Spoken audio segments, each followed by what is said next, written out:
Okay, next is the theories on future prices. അപ്പോൾ ഇതുവരെ കണ്ടത് ഫ്യൂച്ചർ കോൺട്രാക്ട്സ് എന്താ, ഫോർവേഡ് കോൺട്രാക്ട്സ് എന്താ. അപ്പോൾ ഈ ഫ്യൂച്ചർ പ്രൈസസ്, ഫ്യൂച്ചർ കോൺട്രാക്ട്സ് അതെങ്ങനെയാണ് നമ്മൾ എങ്ങനെയാണ് പ്രൈസ് സെറ്റ് ചെയ്യേണ്ടത് ഫ്യൂച്ചേഴ്സിൻ്റെ.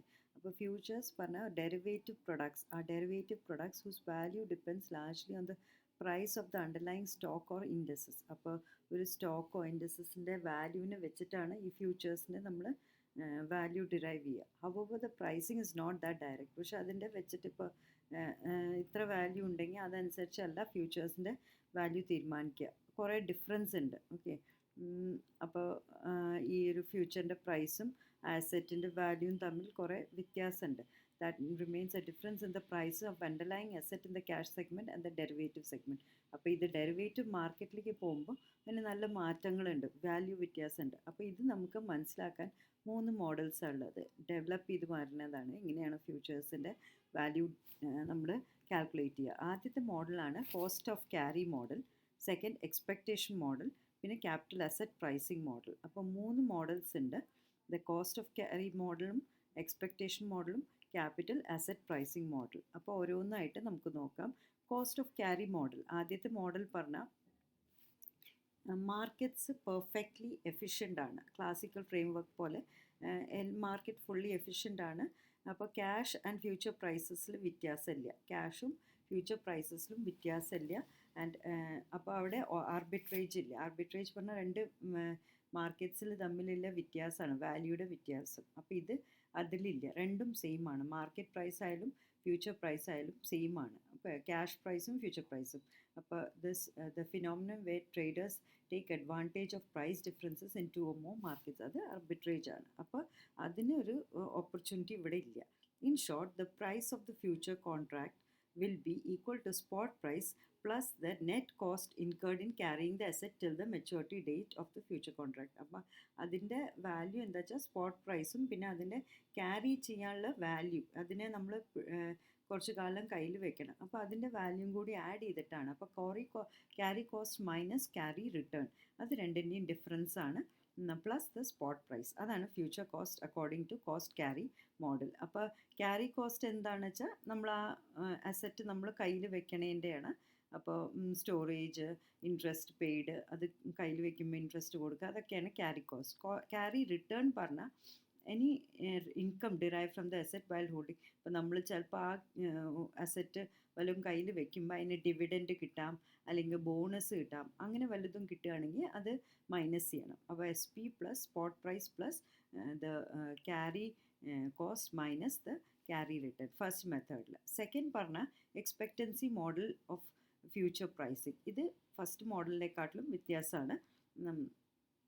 അപ്പോൾ future price of an asset is basically what the spot price of the asset is expected to be in future. അതിൻ്റെ ഫ്യൂച്ചറിൽ എന്താണ് പ്രൈസ് ആവുക എന്നുള്ള ഒരു ഫാക്ടറാണ്. ഇപ്പോൾ ഒരു അസറ്റിൻ്റെ എന്താവും future value.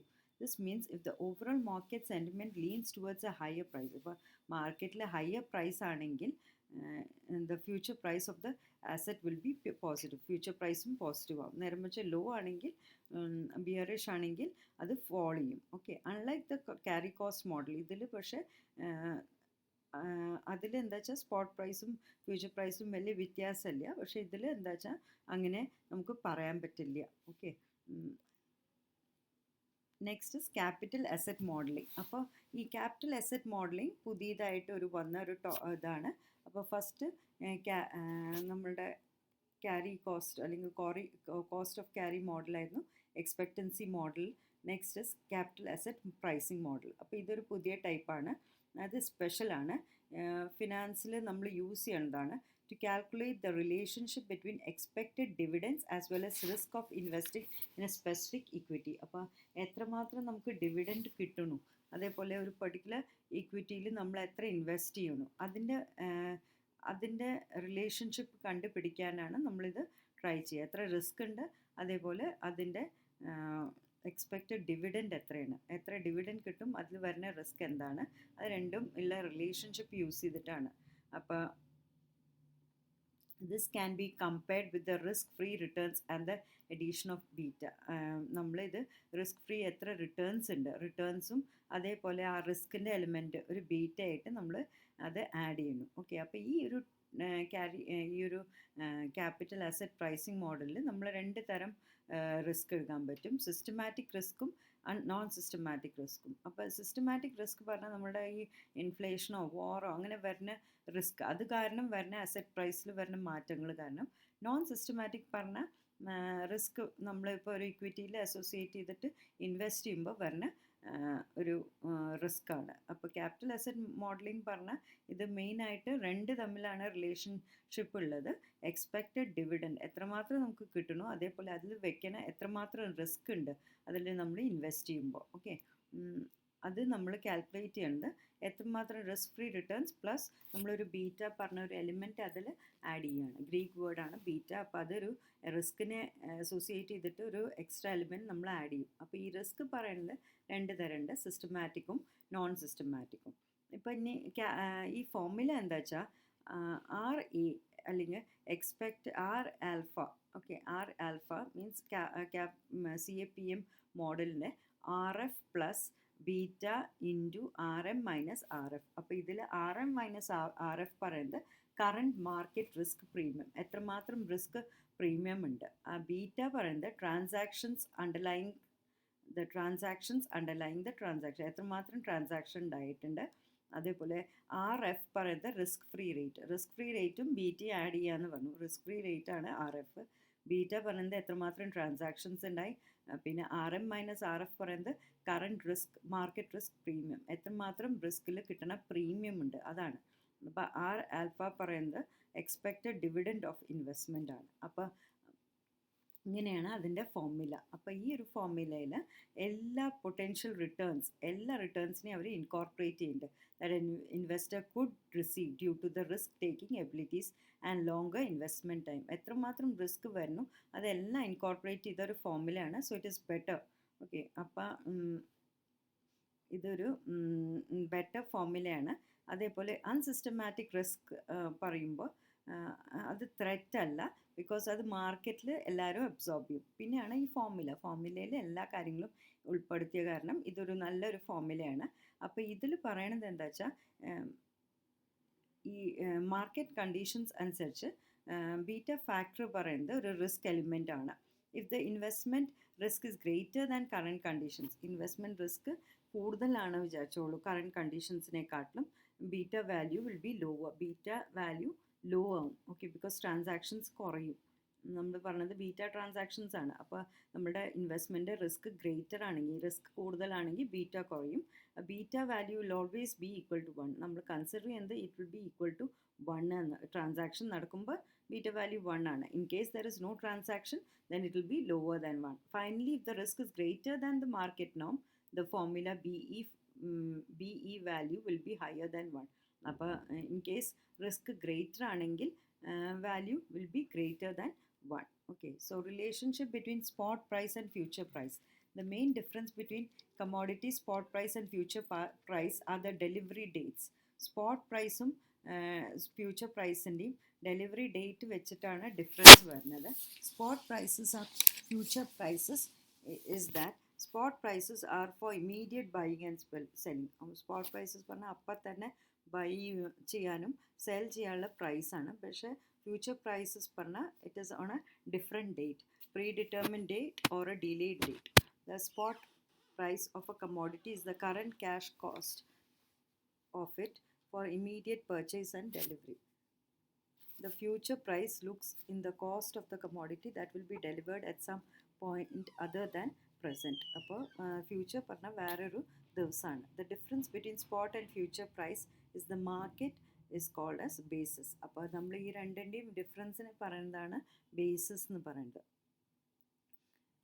Future price and spot prices are different numbers because the market is always forward looking. So the difference between future and spot price is called basis.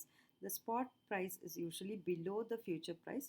The situation is known as contango. അപ്പോൾ spot price future price നെക്കാട്ടിലും താഴെയാണെങ്കിൽ, ഇന്ന് വാങ്ങിയ സാധനത്തിൻ്റെ വില കുറവാണ് നാളത്തെക്കാട്ടിലും, അത് കോണ്ടാങ്കോ ആണ്. On the other hand, there is backwardation അതായത് ഫ്യൂച്ചർ പ്രൈസ് കുറവാവാം സ്പോട്ട് പ്രൈസിനെക്കാട്ടിലും. In either situation, the future prices is expected to eventually converge with the market price. At last, market priceൽ നമ്മൾ എത്തും. അപ്പോൾ കോണ്ടാങ്കോ എന്താണെന്ന് ഓർത്ത് വയ്ക്കുക. അപ്പോൾ hedging in futures. Hedging or selling future contracts as protection against the risk of loss due to changing prices in the cash market. അപ്പോൾ hedging പറഞ്ഞാൽ നമ്മൾ നേരത്തെയും പറഞ്ഞു പ്രിവെൻഷൻ ആണ് from risk. A short hedge is used when you plan on selling your product at a future date and want to protect yourself from the falling prices. Short hedge പറഞ്ഞാൽ plan your when you plan on selling your product at a future date. നമ്മൾ product വേറെ ഒരു ദിവസം sell ചെയ്യാൻ നോക്കുകയാണ് and want to protect against falling prices. വേറെ ഡേറ്റിന് മാറ്റി വെക്കുകയാണ് ഇപ്പോഴത്തെ ഫോളിങ് പ്രൈസസിന് വേണ്ടി. ലോങ് ഹെഡ്ജ് പറഞ്ഞാൽ നമ്മളിപ്പോൾ വാങ്ങുകയാണ് ഒരു സാധനം such as a soybean meal and want to protect against prices increasing. ഫ്യൂച്ചറിൽ പ്രൈസ് ഇൻക്രീസ് ചെയ്യാനേക്കാട്ടിലും ഇപ്പോൾ പർച്ചേസ് ചെയ്യാണ്. അപ്പോൾ അത് രണ്ടുമാണ്. ലോങ് ഹെഡ്ജ് എന്താണ്, ഷോർട്ട് ഹെഡ്ജ് എന്താണെന്ന് നോക്കുക. ഷോർട്ട് ഹെഡ്ജ് പറഞ്ഞാൽ you sell the product now when you plan on short hedge panna you're not selling it now, you're selling it at a future date to prevent the fall in prices.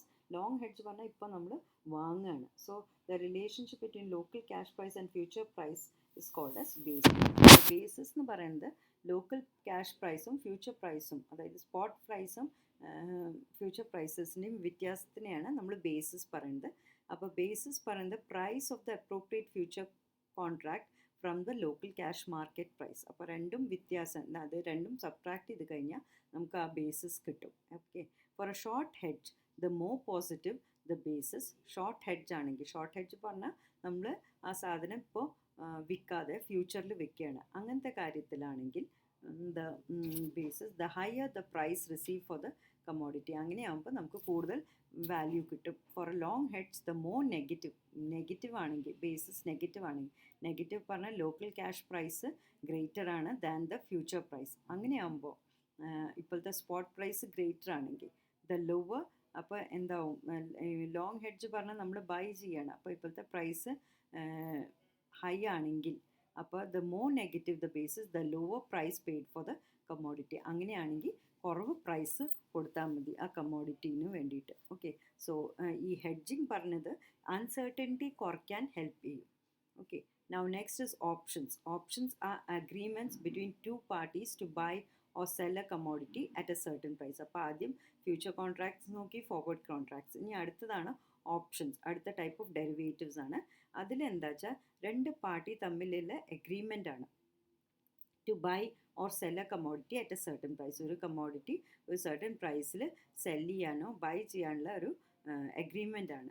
They are most often used as trade stock options but may be use for other investment also. Trade സ്റ്റോക്കിനാണ് usually use ചെയ്യുക. If an investor purchases the right to buy an asset at a specific price within a given time frame he has purchased A call option. അപ്പോൾ if a investor purchases the right to buy an asset, ഒരു investor ഒരു security അല്ലെങ്കിൽ ഒരു asset purchase ചെയ്യാൻ നോക്കുകയാണ് at a specific price, ഒരു particular പ്രൈസിൽ within a given time frame, ടൈമും പ്രൈസും ഒക്കെ തീരുമാനിച്ചിട്ടുണ്ടെങ്കിൽ അത് കോൾ ഓപ്ഷനാണ്. ഇപ്പോൾ പർച്ചേസ് ചെയ്യാൻ നോക്കണം, പ്രൈസും ടൈമും തന്നിട്ടുണ്ടെങ്കിൽ അത് കോൾ ഓപ്ഷനാണ്. നേരെ മറിച്ച് if he purchases the right to sell an asset, okay, അത് സെൽ ചെയ്യുകയാണെങ്കിൽ at a given price he has purchase the put option. അപ്പോൾ പർച്ചേസ് ചെയ്യാൻ നോക്കുകയാണെങ്കിൽ at a particular price and a particular time it is called as call option. Sell ചെയ്യാൻ നോക്കുമ്പോൾ it is called as put option. The seller has the corresponding obligation to fulfill the transaction, that is to buy or sell if the buyer exercises the option. The buyer pays a premium to the seller for this right. അപ്പോൾ the seller has the corresponding, അപ്പോൾ cell ചെയ്യണ ആൾക്ക് ഒരു obligation ഉണ്ട് ഇത് cell ചെയ്യാനുള്ളത്. Okay. അത് either if the buyer exercise the option choose ചെയ്യുകയാണെങ്കിൽ കോൾ ആവാം, അല്ലെങ്കിൽ ഓപ്ഷൻ പുട്ട് ഓപ്ഷൻ ആവാം. അങ്ങനെയാണെങ്കിൽ ഒരു പ്രീമിയം കൊടുക്കണം. An option that conveys to the owner the right to buy something at a certain price is called as call option.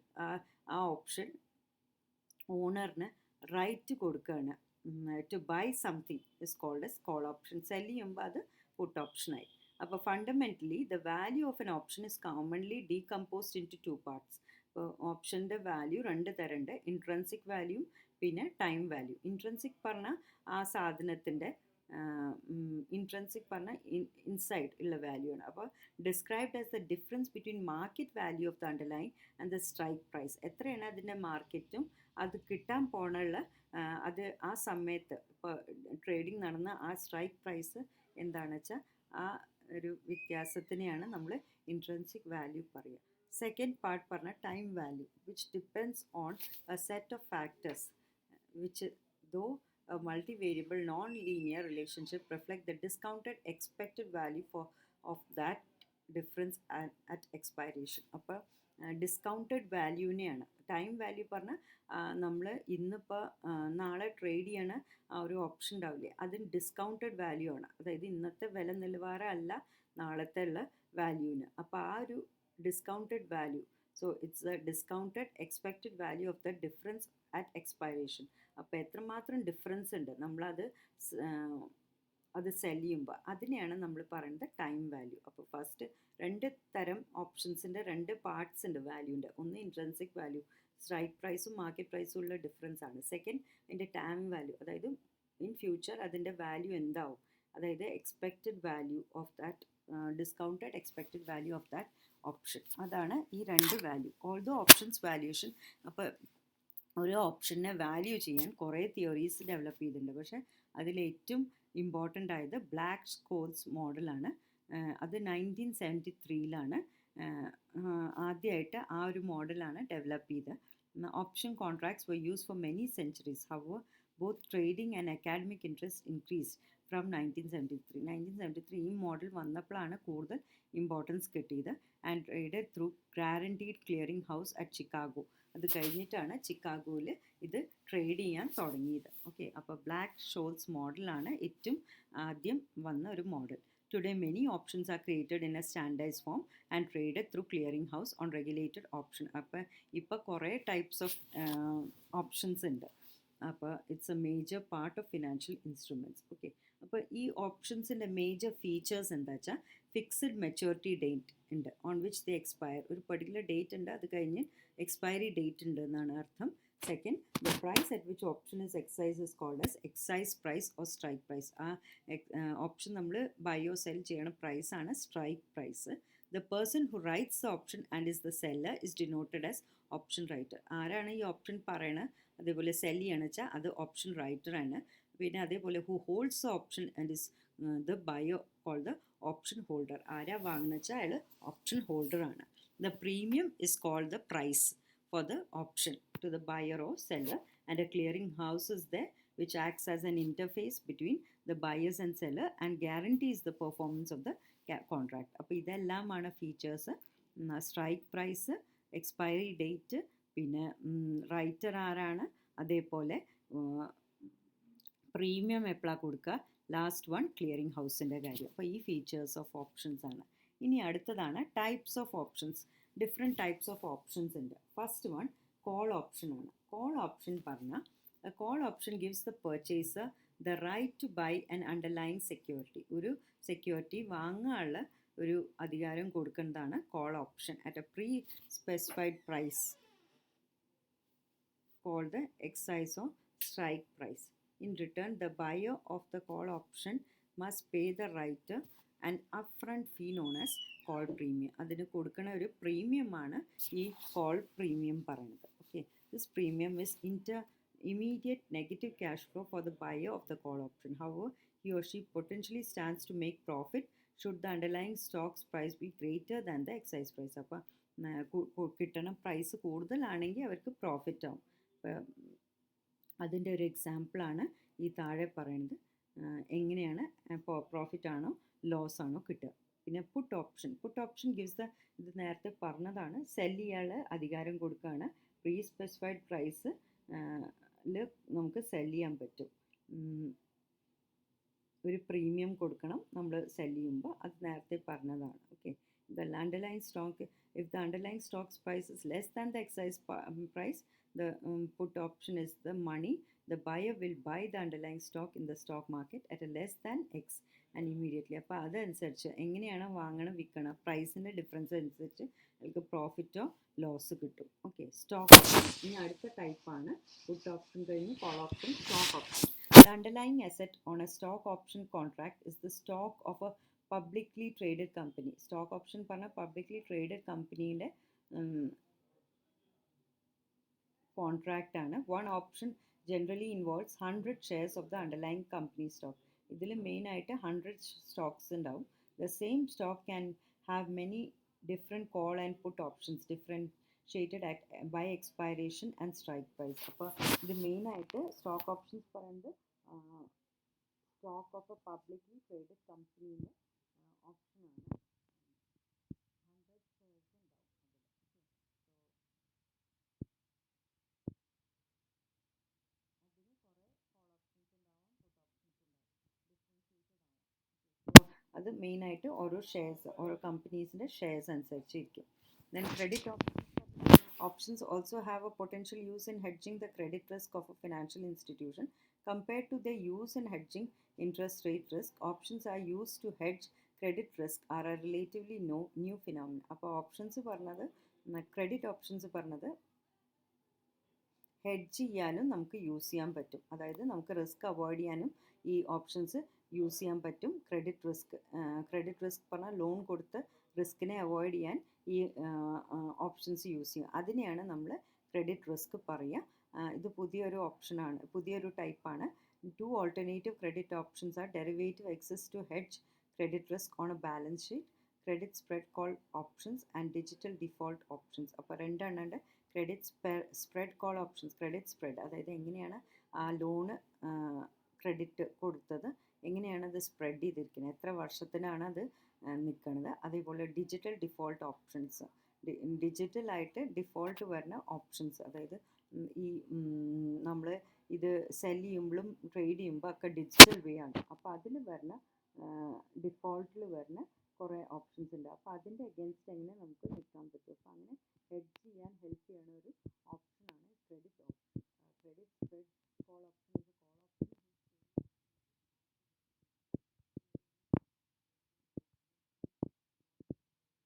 is a call option. The greater the time period, അപ്പോൾ credit spread greater the pay of increase ചെയ്യും. Greater the time period ആണ്. Spread കൂടുതൽ ആകുമ്പോൾ അതിൻ്റെ premium കൂടും. Okay, so different uses ആണ്. അപ്പോൾ ഇതിൽ മെയിനായിട്ട് മനസ്സിലാക്കേണ്ടത് അത് മെയിനായിട്ട് നമുക്കൊരു അഡീഷണൽ ഇൻകം തരും. ഓക്കെ, പിന്നെ ഇത് നമ്മളുടെ റിസ്കിനെ അത് കുറയ്ക്കും. ഓക്കെ, റിസ്ക് കുറയ്ക്കും. അതേപോലെ പോർട്ട്ഫോളിയോ മാനേജറിന് മനസ്സിലാക്കാൻ പറ്റും ഏത് ഡയറക്ഷനിലാണ് സ്റ്റോക്ക് പ്രൈസ് പോണത്. ഓക്കെ, സോ അപ്പോൾ ഇവർക്ക് പ്രോഫിറ്റ് യൂട്ടിലൈസ് ചെയ്യാൻ പറ്റും. അതാണ് മെയിൻ ആയിട്ടുള്ള first use. Second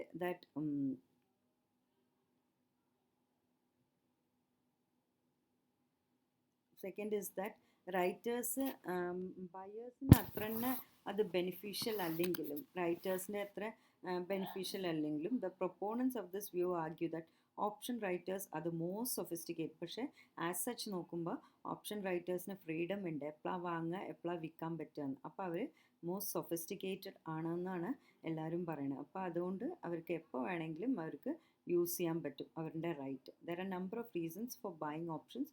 Two of the most common are leverage and changing risk complexion. അപ്പോൾ മെയിനായിട്ട് രണ്ട് യൂസാണ്. ലെവറേജ് പറഞ്ഞാൽ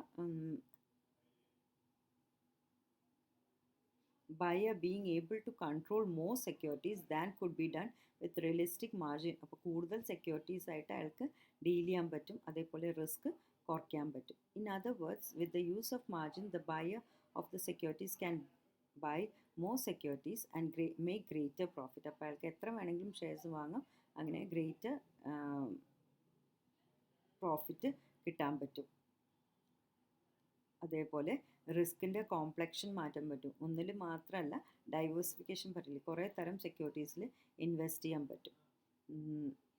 അപ്പോൾ ഇത് മെയിനായിട്ട് റിസ്ക് കുറയ്ക്കാൻ ഹെൽപ്ഫുള്ളാണ് ഈ ഒരു ഓപ്ഷൻ. അതേപോലെ പ്രോഫിറ്റും കൂട്ടാൻ പറ്റും, പിന്നെ അഡീഷണൽ ഫ്ലെക്സിബിലിറ്റി കൊടുക്കും. Okay, to the portfolio managers. അപ്പോൾ ഇതോടെ ഈ ഒരു പോർഷൻ തീർന്നു. ഇനി ഓപ്ഷൻസിൻ്റെ വേറെയും കുറേ തിയറീസ് ഉണ്ട്, അത് ഞാൻ അടുത്ത സ്ലൈഡിൽ എടുക്കാം.